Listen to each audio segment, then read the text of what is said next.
Okay, today I want to talk about one of my favorite features in Apache Geode, and that's asynchronous event listeners and queues, because it allows us to do stream processing. It's a pretty cool framework, and we're going to go through an example today to see how to use it.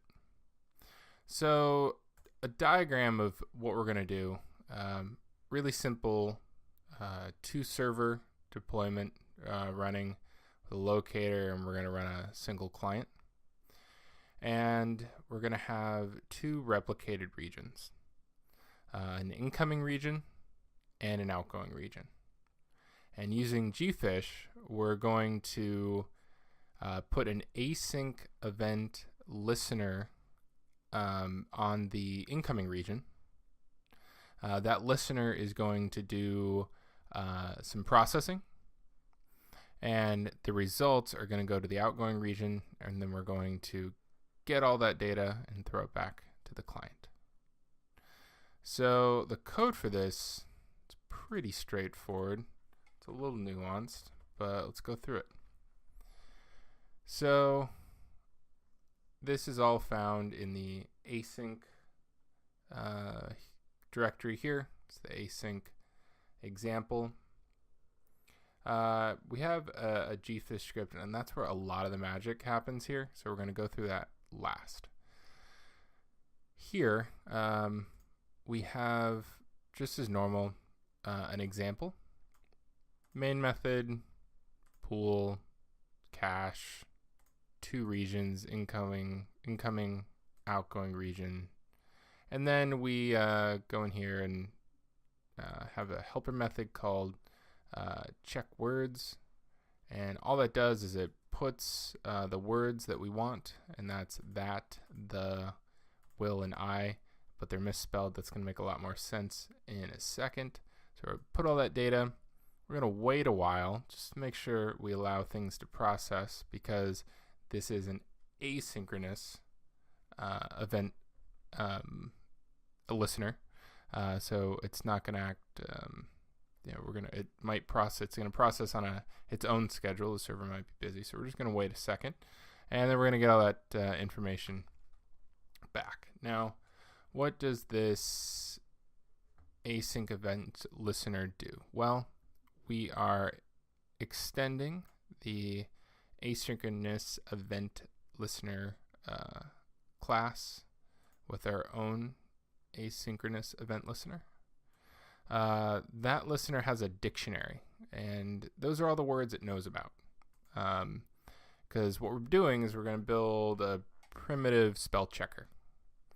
So this is our dictionary of all the words that our function is going to know, and we're going to use something called the Leveshtein distance. And what this does is it calculates how similar two strings are, and this is how something like Google's "did you mean" feature, by like misspelled restaurant, which I often find myself doing, it's going to say "did you mean restaurant," and it uses something like this. It probably uses some BK tree structure or something like that.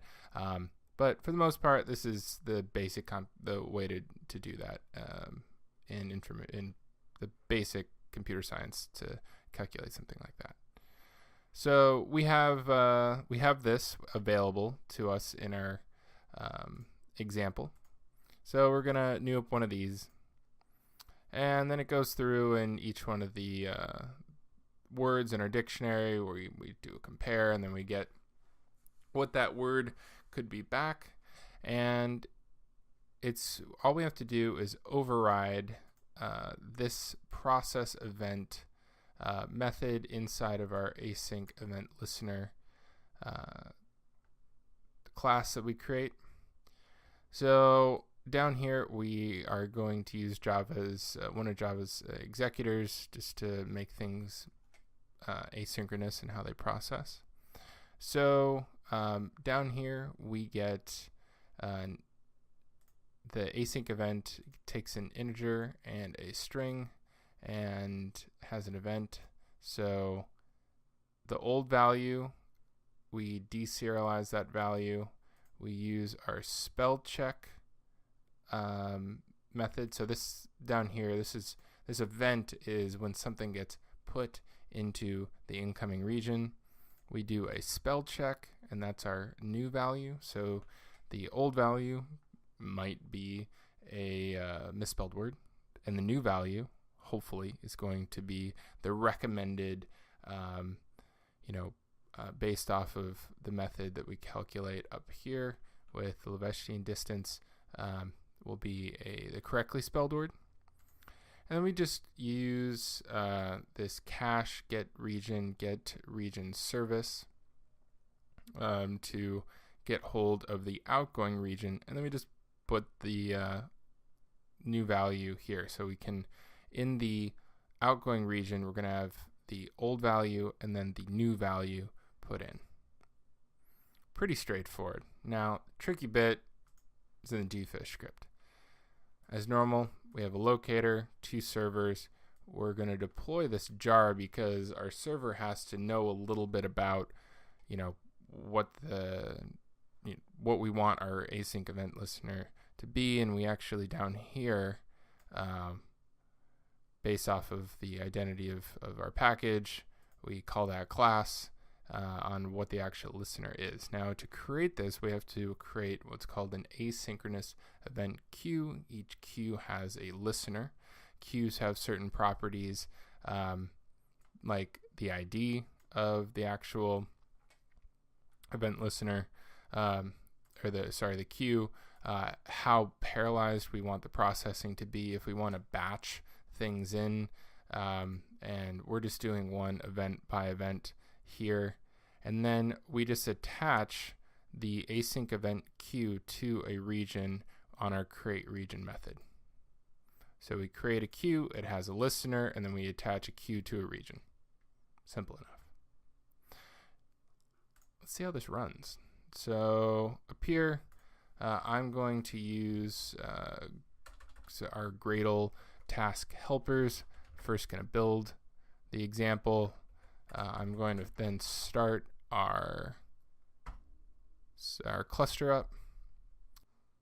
Okay, now that our cluster is all spun up, we can see up here that we have all these members, described each one of the regions, and up down here we list all the async event queues, so you can see that those were deployed. So those are all configured, really. All right, so now we have a cluster, and all we got to do is run our example and see if we can correct all the spelling errors that we made initially. Cool. So that got the correct word.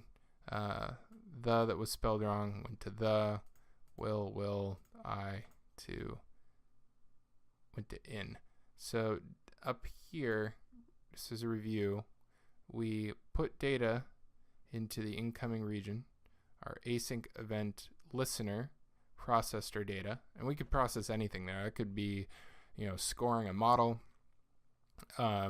We could do some transformations. It's anything that you really can express in Java. And then we're just putting our result back in the outgoing region and getting the results back from the client. So I hope you can understand why this is one of my favorite APIs in Apache Geode. And, if you have questions, leave some comments or hit me up on Twitter, and I'm happy to go into depth more on this. Talk to you next week.